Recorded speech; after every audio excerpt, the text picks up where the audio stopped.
สบายดีพ่อแม่พี่น้องสบายดีพี่น้องเนาะตอนนี้สบากำลังเตรียมตัวสิพากันออกไปนอกเขาในเมืองก็เด้อพี่น้องเนาะสิไปเบิ่งคอนเสิร์ตศูนย์การค้าไอติกไปนำกันเลยเด้อพี่น้องเด้อป้า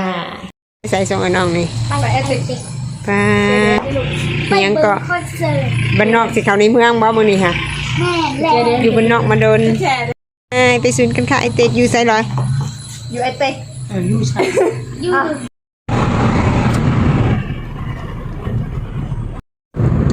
ตอนนี้เข้ามาสู่ในเมืองแล้วเนาะฮอดในเมืองเลยจ้า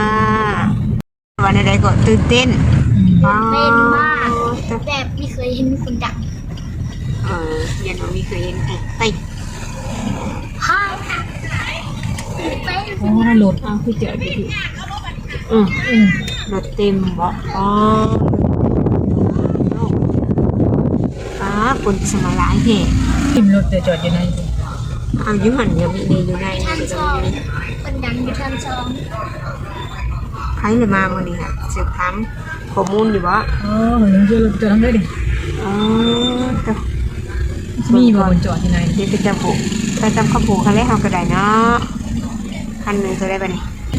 ขนาดว่า1 อาทิตย์ผ่านไปคนก็ยังมาแถมมาหวานนะทุกคนไอติกเขาโอ้โหตัวเฮ็ดได้แล้วบัดนี้ค่ะสิมีบอลจอดรถอยู่บ่เวอร์วังอลังการมื้อนี้เม้นไผมามื้อนี้ค่ะฮะไผเลยกองปุยไล่เม้นซะบ่ฮะเนียนบอกไปซื่อๆทุกเจ้าค่ะเรียนบอก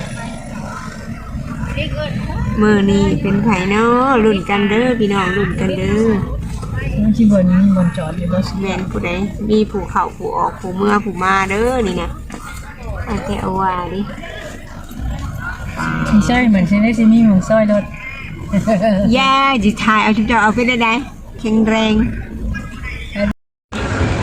หัวยุ่งหัวยองบ่เผื่อมาหอดรถเด้อร้อยมันเลยอ๋อแล้วศูนย์กันค่ะสวัสดีเต็มพี่น้องตื่นเต้นมากตื่นเต้นเรื่องเห็นคนดังใช่ยังบุทันเห็นซ้ำอย่ากันไปทุกคนไปใส่ไปเบิ่งยังเบิ่งคอนเสิร์ตไปเบิ่งคอนเสิร์ตบ่มื้อนี้ค่ะสิบ่รับปะบ่ป้าเป็นยังเลย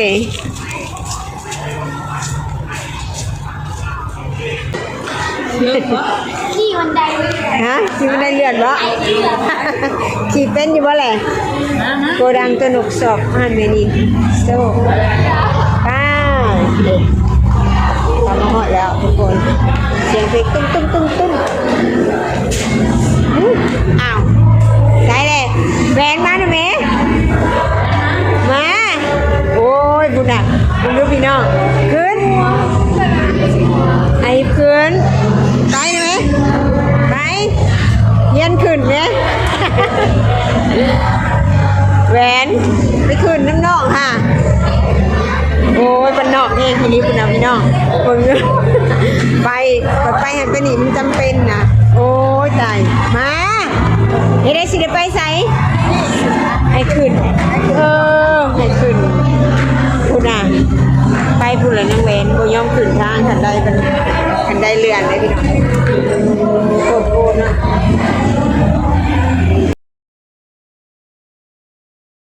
ตอนนี้นะขึ้นมาหอดไอเต็กสันที่2แล้วพี่น้องคนก็หลายแต่หลายว่าเนาะนี่เนาะอันนี้ก็สิเป็นรูปหน้าตาเลือกเป็นโปสเตอร์ของดารานักแสดงเนาะดาราศิลปินมาจากฝั่งไทยพี่น้องแต่ว่าพวกเขาหันบ่ได้มาแต่มื้อทำอิฐเนาะก็หากสิมาเป็นมื้อสุดท้ายมื้อทำอิฐตั้งแต่เริ่มแต่วันที่17พี่น้องวันที่17 18มาเป็นต้นมาเนาะก็สิมีดารานักร้องมาห้องเพลงอยู่ที่ศูนย์การค้าสวรรค์ไอติกแต่ว่าพวกเขาบ่ได้มีเวลาที่มาเบิ่งนะพี่น้องเนื่องจากว่า1อากาศมันก็หนาว2มาก็บ่สบายแน่เนาะก็เลยว่าบ่ได้พากันมามื้อนี้ก็พาลูกพาหลานมาเบิ่งเนาะซึ่งเป็นคอนเสิร์ตของฟลุกไอน้ำเนาะซึ่งเป็นวันที่23 เดือน 11เป็นมื้อสุดท้ายพี่น้องคนก็หลายแท้หลายว่าป้าก็โคตรโคหมกแตงพี่น้อง ว้าวใครแต่มาได้เห็นเนาะได้เห็นอันสภาพการนำกระเจ้าหนนะเกือบบ่ได้มาเกือบบ่ได้เห็นสภาพการบ่ได้มีแนวให้อันทุกคนได้เบิ่งนำดูบ่มีแนวเล่าให้ฟังเลยเนาะอันอยู่ในสั้น2ในข้างบอนอันผู้คนเขาจะนั่งกินเบียร์นะพี่น้องเนาะอยู่ห้องกลางน่ะสิมีโต๊ะตั้งให้แขกคนได้มานั่งมากินมาดื่มมาเบิ่งมาส้มเนาะแต่ว่าทั้งสองข้างนี่จะเป็นโต๊ะอาหารพี่น้องจะเป็นโซนอาหารมีทั้งเครื่องดื่มของหวานของคาวหลากหลายอย่างเนาะอาหารแบบเลือกกินยากเลยนะพี่น้องมันหลายโพดเนาะจนบ่ฮู้แนวสิกินแต่ว่าราคาก็โอเค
แมวได้จะยาวเป็นเหมือนกันเดินเปล่า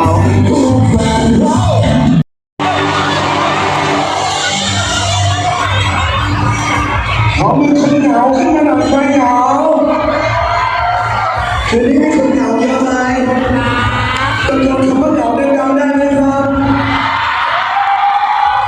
พร้อมนะมีสิ่งที่แค่เหงา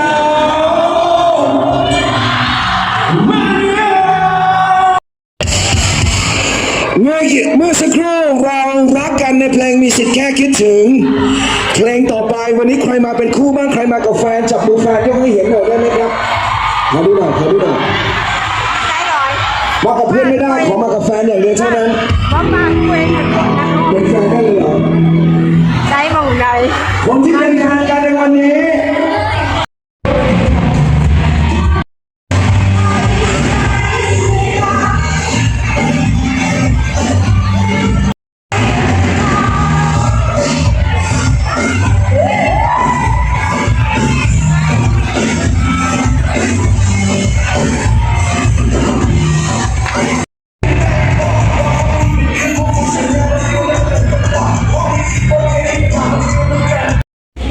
ไปอันโกดังเพิ่นยังบ่พักเลยนางน้อยๆนี่อยากมาเลาะเบิ่งอีกห้านตัวนกสอบอยู่ที่ศูนย์การค้าไอเต็กก็เลยพาเพิ่นมาเลาะเบิ่งอยู่นี่พี่น้องเขียง เลี้ยงเลยนะ แนวกันน่ะเฮ็ดสวนนี่มันน้อยโพดน้อยเพิ่นบ่น้อยเพิ่นเนาะพอบ่ไปจิ้มกับกระถางมันน้อยนี่เท่าไหร่แหละนี่ได้เสียเงินได้ร้อยจับอ่ะเอ้าเนาะยังกระโดดเนี่ย นี่มันก็เลิกมันไปคลายดี จังไงล่ะ เขาดาว น้ำบทันเลยขายน้ำบทัน ไอ้ยัง ยาสีฟันยาสีฟันไป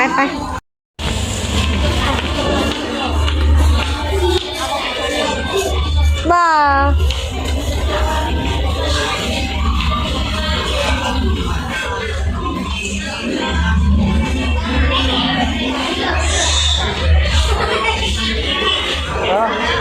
นี่ยัง เสียไป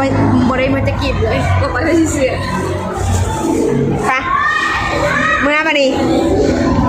เห็นยังแม่ ไอ้พวกบอกใครได้ยังมา เมื่อปะนี่เลยบายบายโอเคเนาะอันนี้ก็สิเป็นคลิปที่สบายแล้วก็มีโนแวนโน